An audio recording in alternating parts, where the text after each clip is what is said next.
La herejía es la elección voluntaria y consciente de una opinión que es contraria a la fe de la Iglesia, a las verdades que enseña la Iglesia.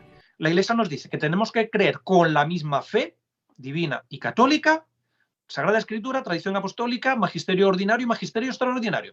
¿Qué es lo que entrega Cristo a su Iglesia? El depósito de la fe. ¿Qué es el depósito de la fe? El conjunto de verdades reveladas que debemos creer para salvarnos. Es más fácil presumir de obstinado o pertinaz a un hombre erudito que a un hombre iletrado y rústico, si no está de acuerdo con los misterios que se le proponen, porque un hombre rústico puede ignorar más fácilmente las reglas de la fe y la obligación de creer. No podemos presumir ignorancia en Juan 23, cuando siendo como era doctor en teología y además obispo de su santidad Pío XI, nos dice que la Iglesia tiene que recomponer la unidad perdida. No, mire usted está negando la esencia de la Iglesia, está negando la unidad esencial de la Iglesia. Es que es así de sencillo. Igual que con Wojtyła, con Juan Pablo II, cuando siendo arzobispo de Cracovia, Monseñor Wojtyła, en el aula conciliar en 1964, delante de todos los obispos del mundo, dice que la Iglesia no tiene que predicar a los no creyentes. Oiga usted, Cristo le dice a los apóstoles, id al mundo entero a predicar el Evangelio. Estas personas eran pertinaces. Eran pertinaces porque la negación de la verdad es consciente y voluntaria, porque no se puede presumir ignorancia en ellos. La herejía material no es herejía. Es lo que San Agustín de Hipona nos decía al afirmar: podré errar, pero no seré hereje. Es decir, como persona que soy puedo equivocarme, pero si lo hago es por error involuntario. La herejía son las puertas del infierno. Las herejías, el dogma falso, el error, son las puertas del infierno. Las puertas del infierno no son las fuerzas mundanas de la sociedad. No, no, no. Las puertas del infierno son las herejías. Y esto nos lo ha enseñado siempre la Iglesia. Porque por medio de la herejía uno se precipita en el infierno, en el error y en la condenación. Una airesis, por lo tanto, es una elección. Una elección. Esto es fundamental porque la esencia de la herejía es la elección. O sea, Dios me manda ignorar y rechazar y execrar a los herejes. Por lo tanto, no puedo obedecer a quien por mandato divino tengo que rechazar e ignorar. La necedad de Juan 23, de Juan Pablo II y de todos los que hay de por medio y después es más que patente. Es más que patente. No hace falta preguntarle, no hace falta advertirles, no hace falta juzgarlos. Ellos solos se separan, ellos solos se han juzgado a sí mismos. En ellos no cabe ignorancia posible. No se puede presumir ignorancia donde se debe el conocimiento. Por eso luego, y con razón, su santidad Paulo IV, en la Bula Cunes Apostolatus Officio, nos dice que los herejes pierden la jurisdicción sin necesidad de instrucción, de hecho, de derecho por parte de la Iglesia. Nadie los tiene que juzgar.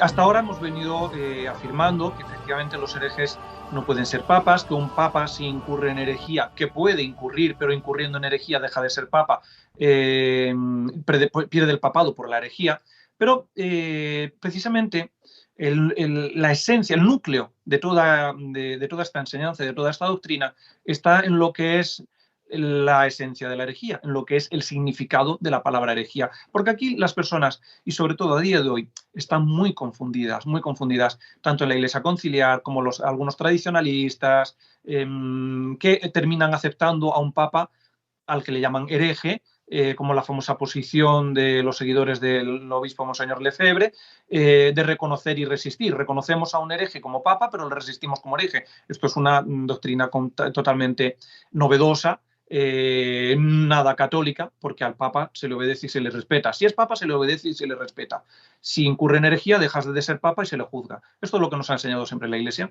Y si es un hereje y es elegido papa, pues no puede ser papa, como hemos visto ya en los vídeos anteriores, porque esto es lo que define infaliblemente su santidad Paulo IV en la Bula Cum ex Apostolatus Officio. Define en el párrafo 3 que cualquier hereje, sea cual sea el cargo que tenga, cualquier clérigo, sea cual sea el cargo que tenga, por la herejía pierde la jurisdicción, pierde su poder indistintamente, sin intervención de la Iglesia, sin necesidad de instrucción de hecho o de derecho.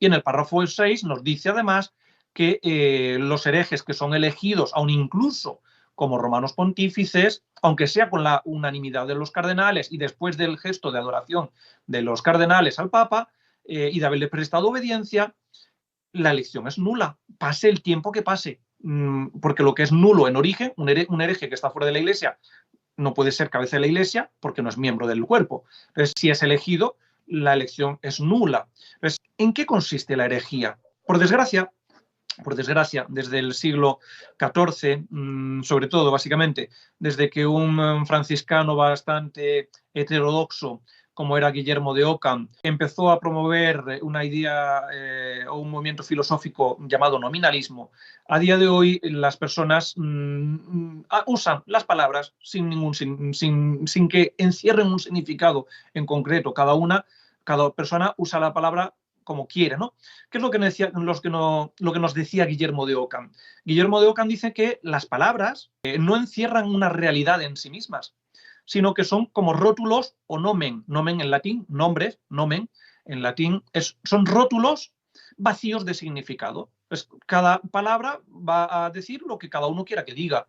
Esto es lo que se conoce como nominalismo, es decir, los entes abstractos, los universales, etcétera, no existen, las palabras no encierran una realidad, sino que son rótulos vacíos de significado. Esto luego lo retoma el impío Lutero, que él dice precisamente que de toda la escolástica el único filósofo que podía salvarse era Ockham, Guillermo de Ockham, y él se considera como del partido de Ockham, de la facción de Ockham. Y el nominalismo es la base filosófica del protestantismo. El nominalismo, al fin y al cabo, es la ambigüedad en las palabras. Las palabras no tienen un significado real, objetivo y universalmente aceptado, sino que cada palabra va a significar lo que cada uno quiera que diga, ¿no? Entonces, para combatir el nominalismo, que al final es, como digo, la base, sobre todo filosófica del protestantismo, que es un cúmulo de herejías, tenemos que usar las palabras con propiedad y ir siempre al origen y al significado de las palabras. Solo así vamos a entender las palabras que usamos y vamos a entender lo que estamos intentando expresar y vamos a poder comprender la realidad y hablar con propiedad. Bien, ¿qué es herejía, por lo tanto? ¿De dónde viene la palabra herejía? Herejía viene del griego airesis, y airesis viene del verbo airein. Airein, en griego, quiere decir escoger, elegir. Por lo tanto, la airesis es la cosa elegida o la cosa escogida. Una airesis, por lo tanto, es una elección, una elección. Esto es fundamental porque la esencia de la herejía es la elección. ¿Y elección de qué? Pues lógicamente de una opinión que es distinta, porque si yo lo que hago es seguir la recta opinión, entonces seré ortodoxo.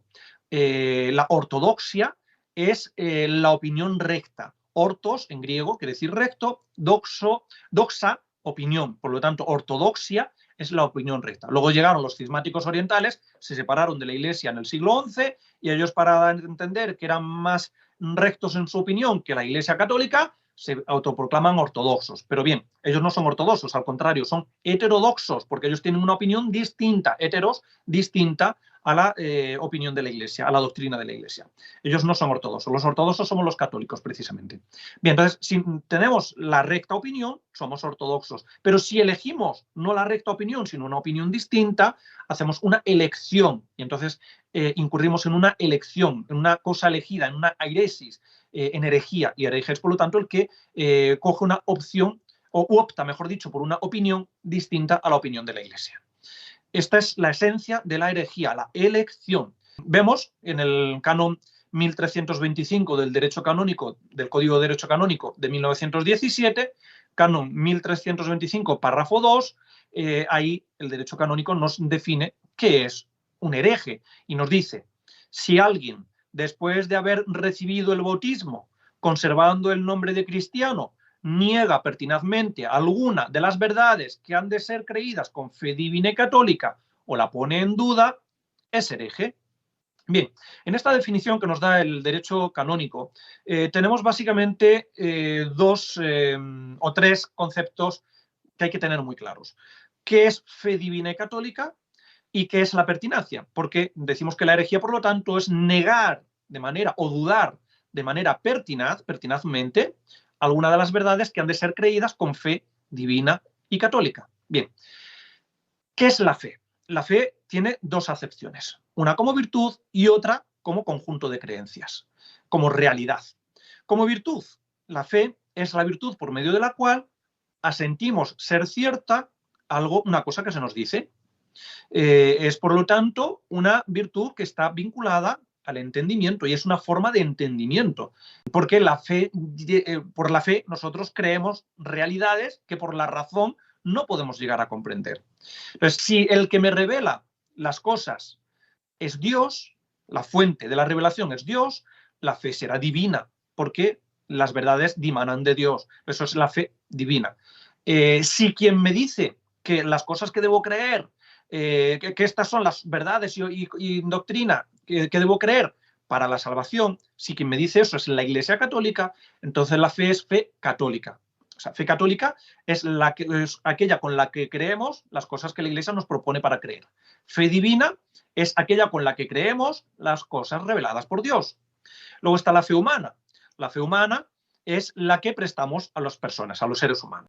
Por ejemplo, en el ámbito religioso, con fe humana podemos, no hay obligación ninguna, pero podemos creer las revelaciones privadas. Las revelaciones privadas, por mucho que sean de nuestro Señor o de la Santísima Virgen María o de cualquier santo o ángel de la corte celestial, llegan a nosotros a través de una persona que las ha recibido. Entonces, el que nos da testimonio de esa aparición, de esa visión, de esa revelación, es un ser humano. Por lo tanto, debemos creerlas con fe humana.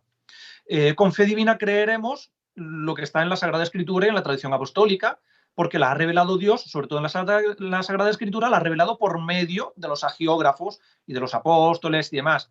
Es Dios quien, inspirando a esos agiógrafos, nos revela las cosas. Por lo tanto, al fin y al cabo, es Dios y por lo tanto es fe divina, porque es revelación pública. Pero las revelaciones privadas, aunque sean Dios o los santos a través de una persona, como no los inspira el Espíritu Santo, sino que es el testimonio de una persona ante lo que ha visto, esa es la fe humana. Eso debemos creerlo con fe humana, si es que lo creemos. Porque la Iglesia no nos obliga nunca a creer ni siquiera en las apariciones, aunque tengan el Nihil Obstat de la Iglesia.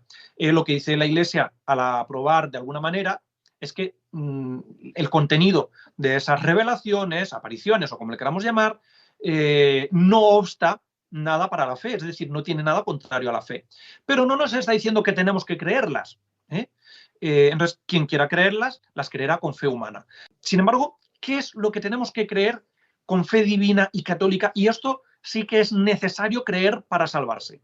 O sea, tenemos que creer todo aquello que la Iglesia nos propone y que Dios nos ha revelado. Por lo tanto, con fe divina y católica. Bien, vamos al Concilio Vaticano I, de 1870, a la Constitución Dogmática Dei Filius, y en el capítulo 3 vemos que nos dice que la Iglesia que debemos creer con fe divina y católica todo lo que ha sido revelado por medio de la tradición escrita, Sagrada Escritura, la tradición oral, tradición apostólica, el juicio de la Iglesia, tanto el solemne y extraordinario como el universal y ordinario.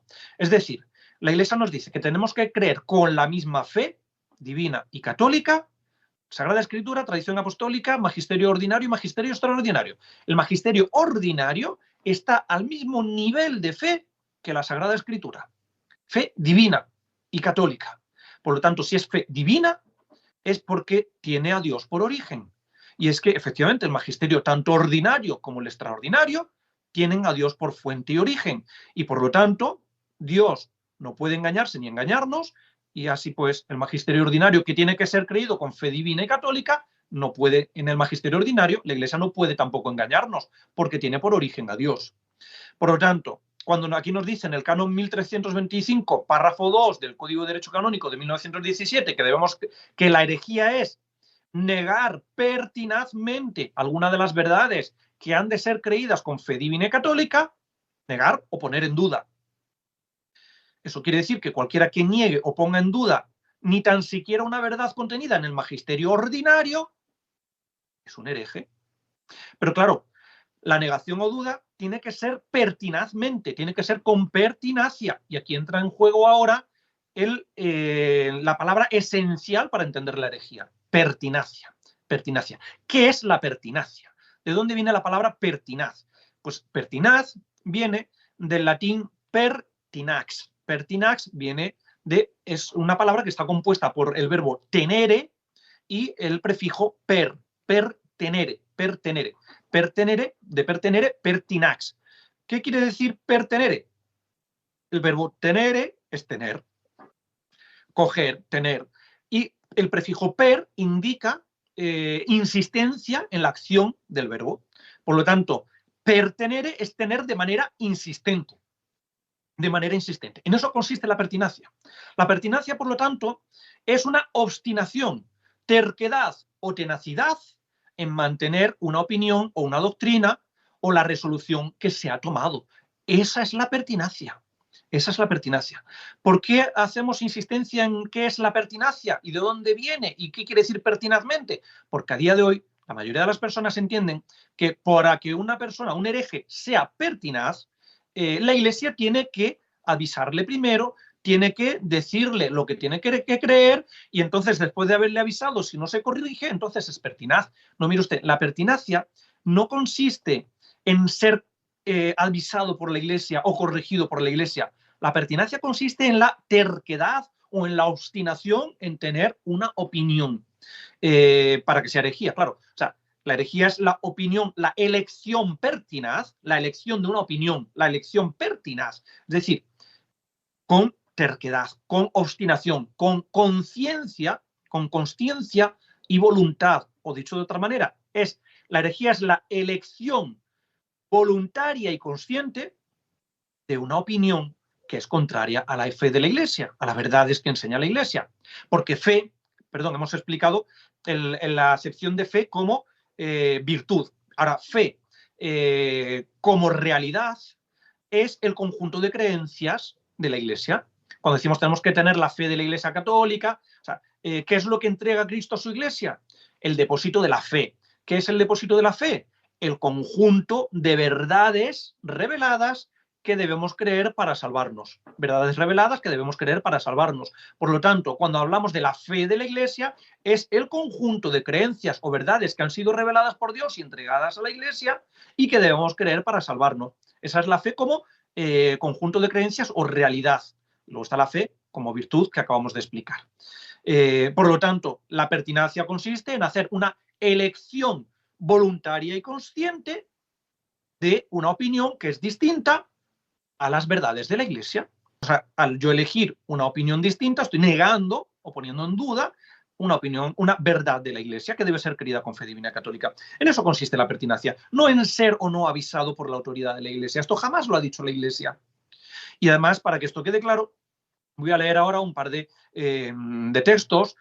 Este primero que vamos a leer es de un agustino español llamado Fray Pedro de Aragón, teólogo de la Escuela de Salamanca del siglo XVI, murió en 1592, y vamos a leer un párrafo de los comentarios a la segunda secunde de Santo Tomás de Aquino, de la Suma Teológica, en concreto el tomo primero, cuestión 11ª, artículos primero y segundo. Y aquí el teólogo Fray Pedro de Aragón, el agustino Fray Pedro de Aragón, nos dice lo siguiente al hablar de la pertinacia. La pertinacia requerida para la herejía no consiste en que cuando uno es avisado de su horror, permanezca largo tiempo en el mismo. La Iglesia condena como herejes a los que mantuvieron algo contra la fe, aunque no fueran advertidos de su error, ni hubieran permanecido en el mismo durante mucho tiempo. El transcurso de tiempo no es entonces necesario para la existencia de herejía. Además, cuando uno se opone adrede a la fe toda y niega a Cristo, se le considera apóstata por más que rectifique al instante. Será entonces hereje también el que negare alguna proposición de fe con conciencia y previsión, por más que no permanezca en la misma durante mucho tiempo. Consiguientemente, no se requiere que uno sea advertido ni que permanezca mucho tiempo en la pertinacia para la existencia de herejía. Aquí se habla propiamente de la pertinacia. La pertinacia es el consentimiento voluntario en lo que se conoce como contrario a la doctrina de la Iglesia. Así lo mantiene Santo Tomás de Aquino, Melchor Cano, Diego de Simancas y Tomás Bio Cayetano, el cardenal Cayetano. La herejía se opone formalmente a la fe y esta tiene lugar mediante el asentimiento del entendimiento y de la voluntad. Asentimiento voluntario, claro. La herejía surgirá entonces también por disentir de la verdad desde el entendimiento y consentir desde la voluntad al error. Acuérdense, queridos oyentes, que entendimiento y voluntad son dos de las potencias superiores del alma que nos asemejan a Dios. Entendimiento y voluntad. Entonces, la herejía involucra tanto al entendimiento como a la voluntad. Es la voluntad consciente, voluntad con entendimiento. Eso es la herejía, eso es la pertinacia. Eso es la pertinacia. No es entonces la pertinacia más que el consentimiento voluntario en lo que se conoce como contrario a la fe. Uno se equivoca voluntariamente y no está dispuesto a ser corregido por la Iglesia. Quien no está preparado para ser corregido por la Iglesia es un hereje verdadero. Consiste entonces la pertinacia requerida para la herejía en consentir voluntariamente al error. Se precisa adoptar entonces el error deliberadamente para que alguien sea hereje. Basta semejante deliberación para que haya pertinacia.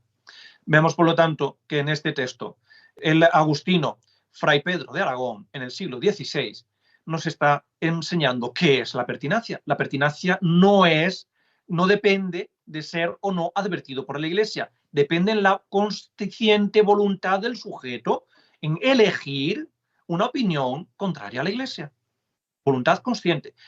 Y es más, poco después, el cardenal jesuita español Juan de Lugo, que murió en 1660, al siglo siguiente, en el siglo XVII, representante también de la Escuela de Teólogos de Salamanca, en su obra Disputaciones escolásticas y morales sobre la virtud de la fe divina, en la disputación 20ª, en la que habla de virtute fidei divine, de la virtud de la fe divina.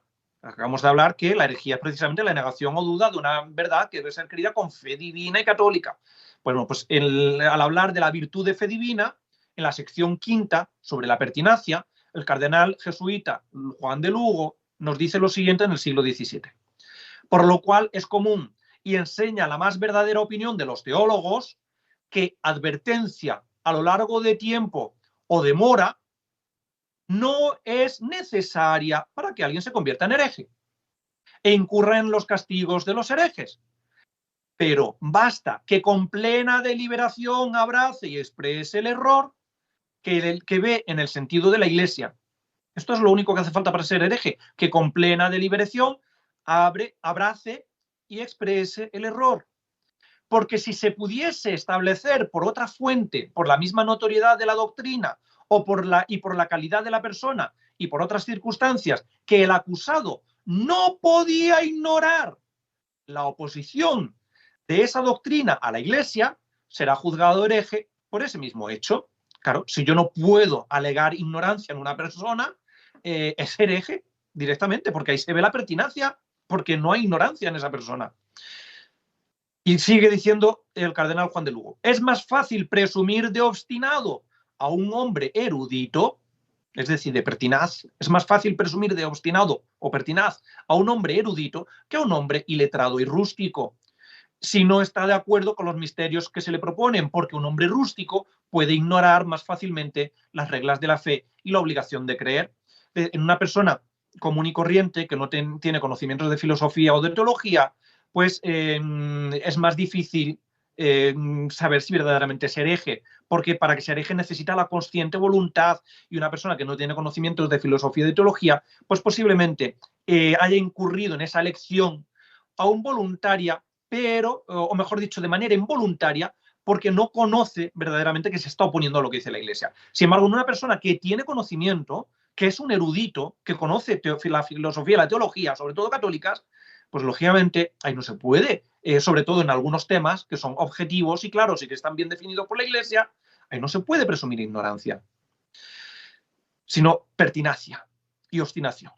Continúa diciendo el cardenal Juan de Lugo, Ni siquiera en el fuero externo es siempre necesaria la advertencia y corrección previa para que alguien sea castigado como obstinado. Y esto no se observa en la práctica del Santo Oficio. Es decir, que la Inquisición no observaba si alguien había sido corregido previamente o advertido para definir a alguien como hereje, sino en si tenía conocimiento de la elección. Si tiene conocimiento y voluntad en la elección, es hereje, indistintamente de que la Iglesia lo haya advertido antes o no.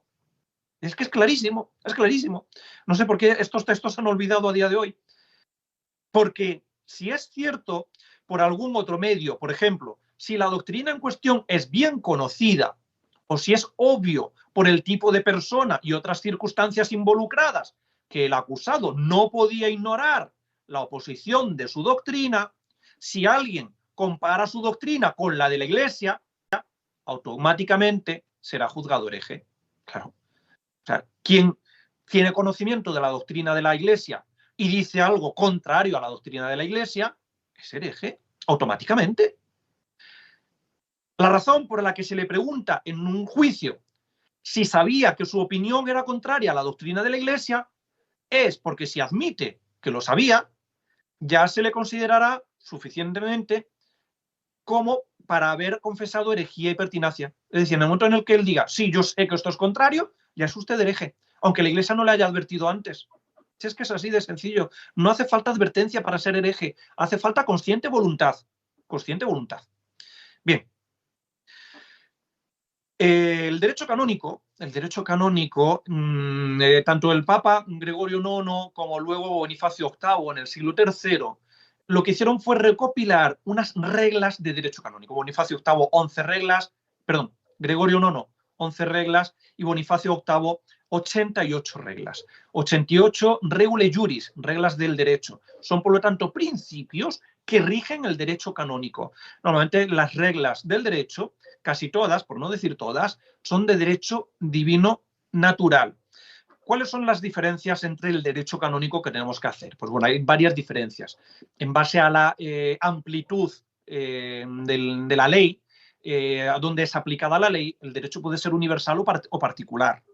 Pero además, según de quién dimane la ley, el derecho puede ser, si el origen, la fuente del derecho es Dios, si las leyes dimanan de Dios, entonces el derecho es derecho divino. Si emanan de la Iglesia, si dimanan de la Iglesia y de la autoridad competente, obispos, papa o el concilio, o los concilios ecuménicos o concilios regionales, entonces las leyes serán de derecho humano, humano eclesiástico. Bien, el derecho divino, el que dimana de Dios, puede dimanar de dos maneras.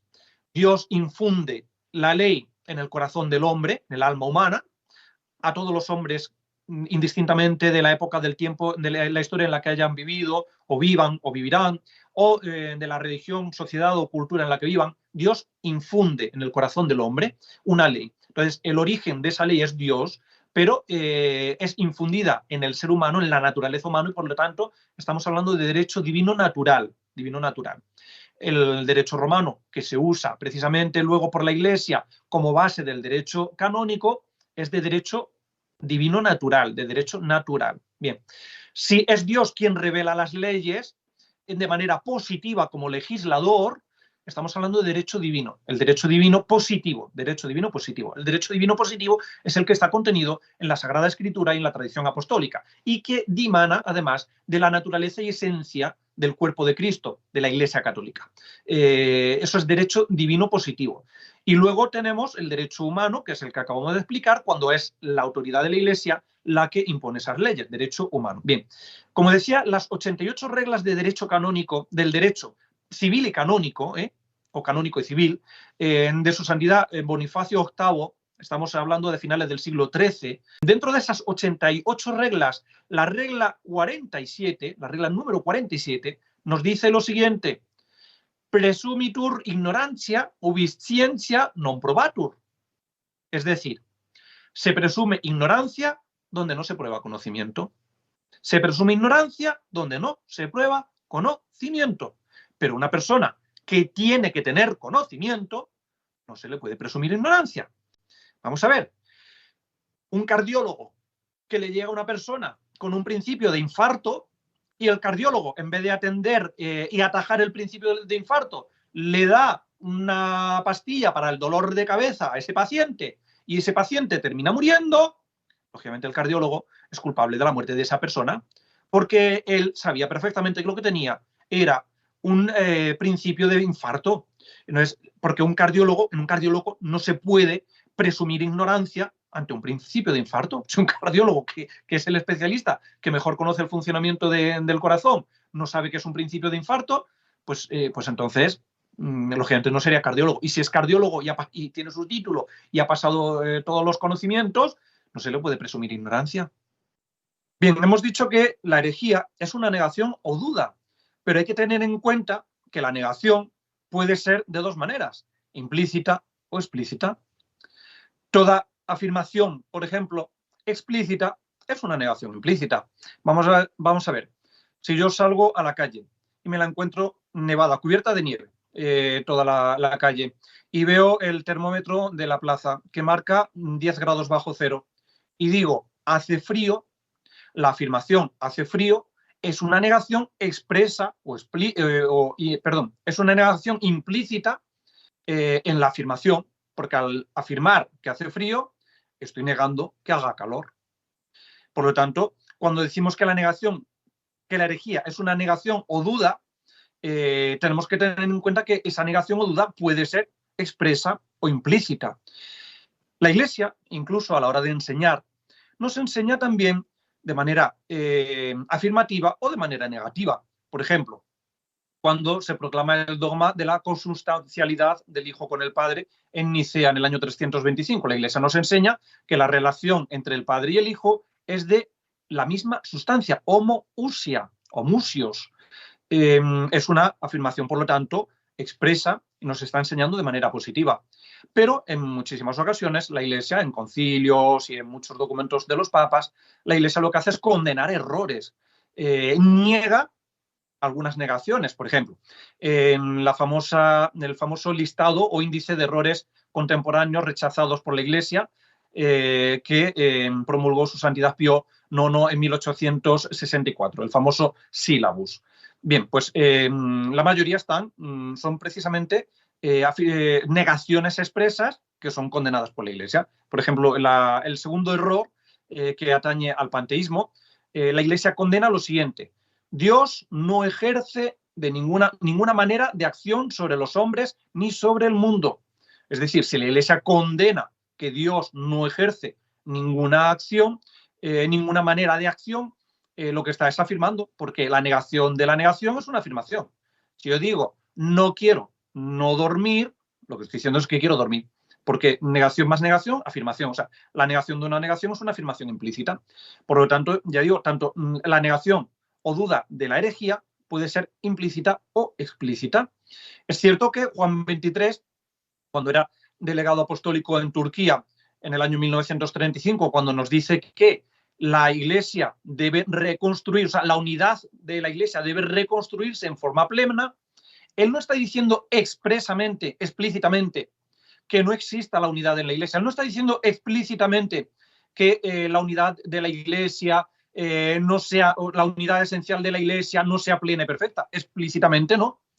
Pero en el momento en el que dice que se debe reconstruir de forma plena la unidad de la Iglesia y que es la unidad por la que Cristo oró al Padre, lógicamente se está refiriendo a la unidad esencial y implícitamente está negando que la Iglesia posea esa unidad y la posea de manera plena, porque solamente se puede reconstruir lo que se ha destruido. Y la unidad esencial, que depende de la voluntad de Dios, no puede destruirse. Por lo tanto, si dice que hay que reconstruir de manera plena la unidad por la que Cristo oró al Padre, pues implícitamente, lógicamente, está negando o está afirmando que la unidad de la Iglesia no es plena, porque dice que debe reconstruirse en forma plena. O sea, no tiene la unidad plena. Es una negación implícita de una de las notas esenciales de la Iglesia.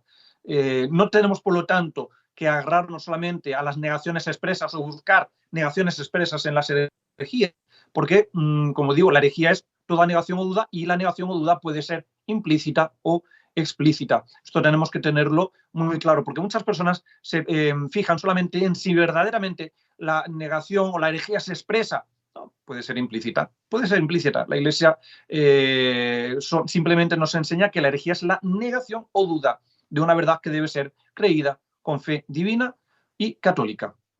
Vuelvo a repetir la regla 47 de Bonifacio VIII. Se presume ignorancia donde no se prueba conocimiento. Y esto es un principio de derecho que es de derecho divino natural, que rige todo el derecho, tanto el civil como el canónico, porque las 88 reglas del derecho son de derecho civil y canónico, y las 11 de su santidad Gregorio IX igualmente. Por lo tanto, vamos a ver, no podemos presumir ignorancia en Juan 23, cuando siendo como era doctor en teología y además obispo y delegado apostólico en Turquía, nos dice el 25 de enero de 1935, en la homilía de la misa pontifical celebrada por él en Estambul, que la unidad de la Iglesia debe ser reconstruida en forma plena, debe llegar un día en el que uno solo sea para todos el rebaño y uno solo el pastor, porque Jesús oró así y lo anunció a los suyos en la hora más solemne de su vida. Es decir, que la unidad esencial de la Iglesia ha sido destruida. Y ahora viene Juan XXIII como delegado apostólico y representante del Papa Pío XI en Turquía, como Angelo Roncalli, y dice que la unidad de la Iglesia debe ser reconstruida en forma plena. No, mire usted, usted está negando la unidad esencial, plena y perfecta de la Iglesia y está llevando la contraria al Papa Pío XI, a quien usted representa como delegado apostólico en Turquía, usando las mismas palabras y expresiones que él condena. Y Pío XI, 5 años antes de que él dijera esto en una homilía pública, está diciendo que no se puede aceptar el ecumenismo tal y como lo proponen lógicamente los protestantes y el movimiento ecuménico que surgió en el siglo XIX, porque ellos están diciendo que la unidad pedida por Cristo al Padre no se había concedido. Bueno, y ahora me viene Juan XXIII, 5 años después, y me dice, tenemos que rezar por la unidad, tenemos que hacer lo posible para reconstruir la unidad perdida, que es la unidad por la que Cristo pidió al Padre. Está negando la esencia de la Iglesia, está negando la unidad esencial de la Iglesia, está negando la doctrina del Papa. Es una opción libre y voluntaria, por supuesto que es libre y voluntaria y consciente, porque él sabe perfectamente lo que está haciendo. No se puede presumir ignorancia en Juan 23, no se puede presumir ignorancia. Presumir ignorancia ya sería ingenuidad. Nos dice Santo Tomás de Aquino que la inocencia es virtud, pero la ingenuidad es defecto, es pecado, ¿eh? La ingenuidad es pecado. O sea, a día de hoy muchas personas nos dicen que, claro, ¿cómo vamos a decir que un papa es hereje? ¿Cómo le vamos a juzgar al papa? Nadie lo puede juzgar, por lo tanto, si dice una herejía, primero había que preguntarle a ver en qué sentido ha dicho lo que ha dicho. Es patente que está llevando la contraria a la doctrina definida por la Iglesia, a una verdad que debe ser creída con fe divina y católica, y aquí está negando precisamente la unidad esencial de la Iglesia. No hace falta que nadie le pregunte, porque no se puede presumir ignorancia donde hay conocimiento. Es que es así de sencillo.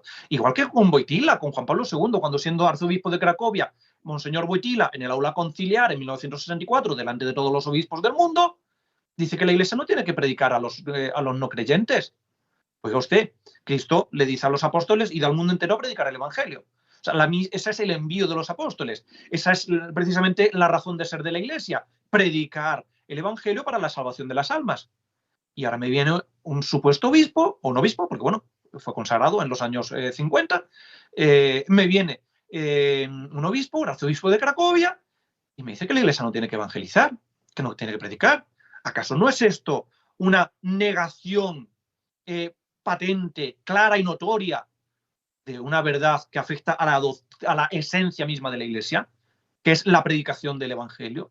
Por supuesto que es. Pues, ¿se puede presumir ignorancia? ¿Podemos pensar que lo dijo con algún sentido? Me da igual el sentido en que lo dijera. Lo que está diciendo es una negación expresa y clara y objetiva de la misión de la Iglesia, de la misión de los apóstoles, de la misión apostólica. O sea, por lo tanto, no se puede presumir ignorancia. Se presume ignorancia, vuelvo a repetir, donde no se prueba conocimiento. Y en un obispo, el conocimiento tiene que estar probado. Y sobre todo, en lo que es la esencia del episcopado, que es precisamente la misión apostólica, el envío de los apóstoles a predicar el Evangelio. Y que es la esencia misma de la Iglesia. Por lo tanto, lógicamente, estas personas eran herejes y eran herejes conscientes y voluntarios, pertinaces. No hace falta que ninguna autoridad de la Iglesia les corrigiera, no hace falta que ninguna autoridad de la Iglesia les advirtiera. Acabamos de ver ahora mismo dos teólogos de la Escuela de Salamanca, el cardenal Juan de Lugo y Fray Pedro de Aragón. Por lo tanto, estas personas eran pertinaces. Eran pertinaces porque la negación, la duda o negación, y en este caso es una negación expresa, de la verdad, es consciente y voluntaria, porque no se puede presumir ignorancia en ellos. No se puede presumir ignorancia, sobre todo en algo tan esencial como no se puede presumir ignorancia en un cardiólogo de los principios de un infarto. No se puede presumir. Bien, hecho ya esta aclaración más o menos de lo que es la naturaleza y la esencia de la herejía, vamos a entrar también en algunas diferencias que podemos hacer dentro de la herejía. Normalmente se nos habla de herejía material o herejía formal. ¿Qué quiere decir material o formal? Bien, airesis, hemos dicho, es la cosa elegida, la elección. Bien, una elección puede ser consciente o puede ser inconsciente. Es decir, yo no sé verdaderamente que esta opinión elegida es contraria a la fe de la Iglesia. En ese sentido, entonces, si yo elijo algo que es contrario a la fe, pero no tengo la conciencia suficiente para hacer esa elección, estoy confundido, entonces estoy cometiendo un error involuntario o herejía material. Materialmente estoy cayendo en una elección opuesta a la enseñanza de la Iglesia, por eso se puede hablar de herejía, pero es una herejía material, no formal porque falta la conciencia, es decir, no es propiamente herejía. La herejía material no es herejía, es lo que San Agustín de Hipona nos decía al afirmar errare potero sed hereticus non ero. Podré errar, pero no seré hereje. Es decir, como persona que soy puedo equivocarme. Y puede ser que en algún momento dado diga o defienda una opinión contraria a la fe de la Iglesia. Pero si lo hago es por error involuntario. Podré errare potero, sed heretico non ero, pero no ser hereje, porque no lo voy a hacer voluntariamente. Si en el momento en el que lo haga voluntario ya sería hereje. Pero eso es el error involuntario o herejía material, que propiamente no es herejía. Lo que es la herejía, la esencia de la herejía, vuelvo a repetir, es la pertinacia. La pertinacia consiste en la voluntad consciente, es decir, en aplicar las dos potencias superiores del alma a la hora de hacer una opción por una opinión contraria a la verdad de la Iglesia. La herejía formal, por lo tanto, es la herejía, la elección hecha con consciente voluntad, Bien. A veces los teólogos nos hablan también de herejes tolerados o no en la Iglesia. ¿Cómo podemos entender este concepto de herejes tolerados? Porque, como vimos en un vídeo anterior, su santidad Inocencio III, en la profesión de fe propuesta a los valdenses en 1208, nos dice que creo en una Iglesia santa, no de herejes. Por lo tanto, en la Iglesia no puede haber herejes. Efectivamente, en la Iglesia es que no puede haber herejes porque, como hemos visto en el vídeo anterior, la herejía son las puertas del infierno. Las herejías, el dogma falso, el error, son las puertas del infierno. Las puertas del infierno no son las fuerzas del mundo, como dicen los protestantes y dijimos en el vídeo anterior. Las puertas del infierno no son las fuerzas mundanas de la sociedad. No. Las puertas del infierno son las herejías, y esto nos lo ha enseñado siempre la Iglesia, porque por medio de la herejía uno se precipita en el infierno, en el error y en la condenación. Entonces, la Iglesia no puede tener herejes, porque si no, en su seno, porque si no, habría prevalecido las puertas del infierno sobre la Iglesia, y esto no puede ser porque es llevarle la contraria a Cristo. Entonces, ¿a qué llamamos herejes tolerados? Pues a los herejes que, como nos dice San Agustín, errare potero, podré errar. Personas que han hecho elecciones erradas, pero que no se han demostrado si verdaderamente eran conscientes o no en esa elección. O que hacen elecciones en momentos, por ejemplo, en los que todavía no se ha definido una cuestión de fe. Entonces, a esos que han hecho una opción contraria a lo que siempre nos enseña la Iglesia, le llamamos herejes o herejes tolerados. Un ejemplo. En el siglo VII, en el año 681, se convoca el Tercer Concilio de Constantinopla, donde se dice que Cristo, como verdadero Dios y verdadero hombre que es, tiene dos voluntades, su voluntad humana y voluntad divina. Claro, porque si es verdadero hombre y el hombre está compuesto de alma y de cuerpo, y el alma tiene dos potencias superiores que nos asemejan a Dios, junto con la memoria, que es el entendimiento y la voluntad, si el alma humana de Cristo no hubiera tenido voluntad, pues no sería una verdadera alma humana y no sería verdadero hombre. Entonces, en el Concilio III de Constantinopla, la Iglesia define dogmáticamente que en Cristo hay dos voluntades. Bien, esto después de 50 años o más de discusiones, porque en el año 630 aproximadamente, pues empieza, después del concilio de Calcedonia y del segundo de Constantinopla, en el que se dice que Cristo es verdadero Dios y verdadero hombre, que son dos naturalezas en una misma persona. Pues después de estos concilios hay algunos teólogos que nos dicen, bien, como son dos naturalezas y una persona, al ser una persona solamente tiene una voluntad, que es la voluntad divina. Esto es lo que se conoce como monotelismo, monoteles, una voluntad, monotelismo. Pues el monotelismo se va de alguna forma desarrollando durante básicamente 50 años, hasta llegar al concilio tercero de Constantinopla, donde se anatematiza el monotelismo y se dice, no, Cristo tiene dos voluntades, no una, sino dos, la humana y la divina. Voluntad divina como Dios, voluntad humana como hombre. Lo que pasa es que en virtud del misterio de la unión hipostática, la voluntad humana y la voluntad divina están perfectamente unidas, de la misma manera que están perfectamente unidas la naturaleza humana y la naturaleza divina. Unión sin mezcla, porque no están mezcladas. Unión sin confusión. Unión sin confusión. Y distinción. Se distinguen las dos naturalezas, la humana y la divina, en una misma y única persona. Bueno, pues dos voluntades, una persona. Bien, durante esos 50 años, lógicamente, los que mantenían el monotelismo eran herejes tolerados. Es decir, estaban manteniendo una opción, habían elegido una opción distinta a la que siempre había enseñado la Iglesia, pero como los conceptos todavía no se habían definido del todo, a nivel teológico, porque claro, los conceptos teológicos lógicamente pues tienen que partir de conceptos filosóficos, tienen que llevar un desarrollo, pues, muchas veces en el uso de las palabras es donde vienen precisamente las trampas, ¿no? Entonces, según se va de alguna forma estructurando la teología y se van fijando los términos correctos, pues aparecen momentos de fricción o momentos de duda. Bien, pues hereje tolerado sería aquel que antes del concilio de Constantinopla III ha mantenido el monotelismo, pero en el momento en el que el concilio de Constantinopla III ya dice que el monotelismo es una herejía, a partir de ahora ya no es hereje tolerado, ya es un hereje formal con todas las de la ley. Pues quien ahora defienda el monotelismo, la Iglesia ya no tiene que advertirle, porque la Iglesia ya ha dicho cuál es su doctrina. O sea, hereje es, por lo tanto, el que niega la doctrina de la Iglesia. No hace falta que nadie le avise, no hace falta que nadie le advierta, que es lo que acabamos de ver ahora mismo precisamente. No hace falta que nadie advierta a Juan XXIII como Monseñor Roncalli que la unidad de la Iglesia no se puede reconstruir porque no se ha podido destruir. No hace falta que nadie avise a Monseñor Wojtyla, Juan Pablo II, como arzobispo de Cracovia, para decirle que la Iglesia tiene que predicar a los no creyentes. Nadie tiene que avisar eso, porque es evidente, es una contradicción patente, objetiva, clara, nítida, que no admite ningún tipo de interpretación. O sea, es una negación frontal. Entonces, dentro de la herejía, como dijimos en el vídeo anterior, también tenemos que hacer la distinción entre herejía como pecado y herejía como delito. Pecado es todo acto de desobediencia a la voluntad o leyes divinas, y lógicamente expuestas por las leyes de la Iglesia también. Pues, da igual, interna o externamente. Todo acto de desobediencia es pecado. Si yo internamente tengo un deseo y consiento y me recreo en el deseo de matar a alguien movido por la ira y por el rencor, pues eso es un deseo que es un pecado mortal. Ahora bien, es un pecado.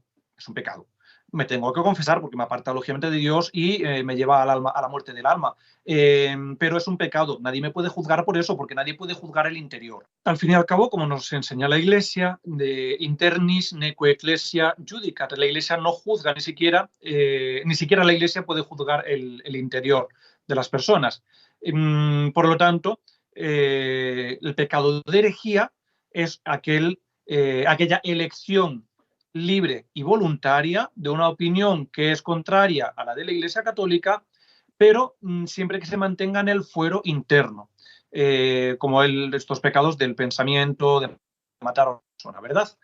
Sin embargo, si yo ejecuto ese pensamiento, ese deseo de ira y de rencor y termino matando a la persona, pues además de un pecado que es el pensamiento, además he cometido un delito, un pecado también de asesinato y un delito. Es un doble pecado. Entonces, la herejía puede ser pecado cuando queda solamente en el interior de la conciencia de la persona, pero no la exterioriza, y puede ser delito cuando exteriormente enseña el error de manera consciente y voluntaria, como hacían Wojtyla o Roncalli, Juan 23, siendo anuncio de su santidad Pío XI. Una cosa es la herejía como pecado, otra es como delito. La jurisdicción, en el caso de un cargo eclesiástico, el cargo o la jurisdicción aneja al cargo se pierde por el delito de herejía, no por el pecado, que es lo que nos dice su santidad Pablo IV, que aquel que incurre en herejía pierde la jurisdicción sin necesidad de instrucción, de hecho, de derecho, pero cayendo en herejía, lógicamente, formal, pública y notoria. Sin embargo, el que comete pecado de herejía mientras que no la exteriorice, no se aparta del todo de la Iglesia porque mantiene la unión externa sacramental con la Iglesia y mantiene también la jurisdicción. Para que veamos dónde se fundamenta precisamente esta doctrina definida por su santidad Pablo IV, recogida también luego en el derecho canónico, en el Código de 1917, en el Canon 188, número 4, como dijimos en vídeos anteriores, se fundamenta lógicamente en la Sagrada Escritura. En la primera carta del apóstol San Juan, capítulo 2, versículos 19 al 24, el evangelista nos dice lo siguiente, refiriéndose a los anticristos, falsos doctores, a los herejes, ¿no? Que se les ha llamado de muchas maneras a lo largo de la historia. De entre nosotros han salido, ojo, no dicen que han sido expulsados, no dice que han sido sacados por la Iglesia de ella misma hacia afuera, no, dice, de entre nosotros han salido. ¿Por qué? Porque el hereje sale voluntariamente. De entre nosotros han salido, mas no eran de los nuestros, porque si de nosotros fueran, hubieran perseverado con nosotros. Es decir, han salido voluntariamente, la Iglesia no los ha echado, han salido porque no eran de los nuestros. Vosotros estad firmes en la doctrina que desde el principio habéis oído. En la segunda carta del apóstol San Juan, en los versículos 9 al 11, nos sigue diciendo, todo aquel que no persevera en la doctrina de Cristo, sino que se aparta de ella, no tiene a Dios. El que se aparta no tiene a Dios. No hace falta que la Iglesia lo aparte. El que se aparta voluntariamente, consciente y voluntariamente, no tiene a Dios.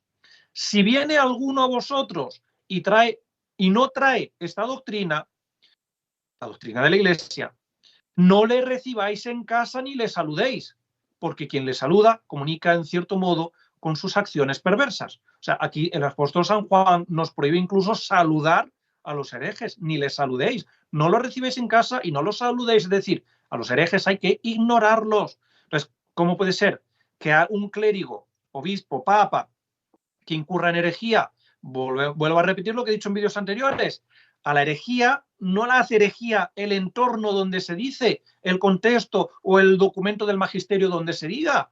La herejía es la negación o duda pertinaz de una verdad que debe ser creída con fe divina y católica. Es decir, la negación de una verdad del magisterio ordinario ya es herejía. Que lo digo delante de musulmanes o en un avión, da igual donde lo diga. Si estoy negando una verdad, es herejía, y si la niego de manera consciente y voluntaria, es herejía. Da igual el ámbito, da igual absolutamente el ámbito. Por lo tanto, a los herejes ni los recibáis en casa. Entonces, ¿cómo puede ser que un papa u obispo diciendo herejías pueda seguir siendo papa, es decir, pueda seguir teniendo jurisdicción y pueda seguir gobernando cuando por derecho divino y por mandato divino tenemos que ignorar a los herejes? O sea, yo no puedo obedecer al que tengo que ignorar, es una contradicción. Pues si Dios me manda ignorar a los herejes, no puedo obedecerlos y por lo tanto no tienen capacidad de gobierno sobre mí, porque yo por Dios estoy impelido a ignorarlos. No puedo obedecer al que tengo que ignorar. En la carta del apóstol San Judas, en el capítulo 4, versículos 10, 18, 20 y 23, nos dice lo siguiente, refiriéndose a los falsos doctores, el apóstol San Judas, primo de Cristo nuestro Señor. Se han entrometido con disimulo ciertos hombres impíos, los cuales cambian la gracia de nuestro Dios en una desenfrenada licencia. Blasfeman de todo lo que conocen. En los últimos tiempos van a venir unos impostores que seguirán sus pasiones llenas de impiedad. Estos son los que se separan a sí mismos, Claro, nadie los tiene que separar, la Iglesia no los tiene que juzgar, la Iglesia no los tiene que advertir, ellos se separan. Estos son los que se separan a sí mismos, animales que no tienen el Espíritu de Dios. Vosotros, al contrario, carísimos, edificándoos a vosotros mismos sobre vuestra santísima fe, orando al Espíritu Santo de estos impostores, ¿no? Compadeceos con temor, execrando hasta la túnica contaminada por su carne. Es decir, a los herejes, falsos doctores, hay que execrarlos como si fueran leprosos. Hay que tratarlos como, porque en el Antiguo Testamento se manda a execrar, ¿no?, las ropas de los impuros, de los leprosos, etc. O sea, hay que execrarlos. O sea, Dios me manda ignorar y rechazar y execrar a los herejes. Por lo tanto, no puedo obedecer a quien por mandato divino tengo que rechazar e ignorar. Es una contradicción. San Pablo, en la primera carta a Timoteo, capítulo 1, versículo 4, nos dice que el edificio de Dios se forma por la fe. San Judas nos ha dicho que nos edificamos edificándoos a vosotros mismos en vuestra santísima fe. Por lo tanto, el edificio se destruye por lo contrario a la fe, por el error, por la herejía. Las herejías son las puertas del infierno contra lo que no va a poder, precisamente, las que no van a poder contra la Iglesia. Por lo tanto, no puede ser que en la Iglesia haya herejías. No puede ser. Tertuliano, además, nos insiste en que la doctrina hace cristianos. Claro, pues si la doctrina hace cristianos, el error contrario, es decir, la enseñanza contraria a la doctrina, no hace cristianos, hace lo contrario, destruye cristianos, los aparta.